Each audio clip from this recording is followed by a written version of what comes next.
SKSSF പതാക ഉയർത്തുന്നതുമായി ബന്ധപ്പെട്ട ഒരു വിഷയം നിങ്ങളിവിടെ മനസ്സിലാക്കേണ്ടത്, ആ പ്രിയപ്പെട്ട SKSSF മക്കളെ ശക്തമായ രീതിയിൽ പ്രകോപിപ്പിക്കുകയായിരുന്നു. ഏത് പാർട്ടിയിൽ പ്രവർത്തിക്കുന്ന, ഏത് സംഘടനയിൽ പ്രവർത്തിക്കുന്ന ആളാണെങ്കിലും അവരുടെ പതാക അഴിച്ചു മാറ്റുക എന്നത് ഒരിക്കലും അവർക്ക് അംഗീകരിക്കാൻ കഴിയുന്ന ഒന്നല്ല.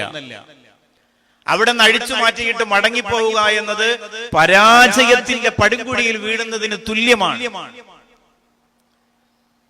വളരെ വിനയത്തോടെ, പുഞ്ചിരിയോടെ ആ പ്രിയപ്പെട്ട SKSSF പ്രവർത്തകർ മലവെള്ളപ്പാച്ചില് പോലെ ഒഴുകി വന്ന ആ ഒരു വലിയ വിഭാഗത്തിനോട് ജ്യേഷ്ഠ എന്ന് വിളിച്ചിട്ട്, അല്ലെങ്കിൽ ഇക്ക എന്ന് വിളിച്ചിട്ട്, അല്ലെങ്കിൽ അണ്ണ എന്ന് വിളിച്ചിട്ട് വളരെ വിനയത്തിന്റെ ഭാഷയിൽ സംഘടനയെ പരിചയപ്പെടുത്തി കൊടുക്കുകയാണ് ചെയ്തത്. പ്രകോപനമുണ്ടാക്കി പതാക ഉയർത്തിയ കൊടിമരം തിരിച്ചെടുത്തവരുടെ നെഞ്ചിൽ കുത്തും, അതിലൂടെ വലിയ വിപ്ലവങ്ങളും പ്രശ്നങ്ങളും കലാപങ്ങളും ഉണ്ടാക്കാൻ എന്ന് കൊതിച്ചവർക്ക് അവിടെ മുഖത്തടി കിട്ടുന്നത് പോലെയാണ് വളരെ സംയമനത്തോടെ SKSSF പ്രിയപ്പെട്ട മക്കൾ പ്രതികരിച്ചത്. ഇതൊരു വലിയ പാഠമാണ്.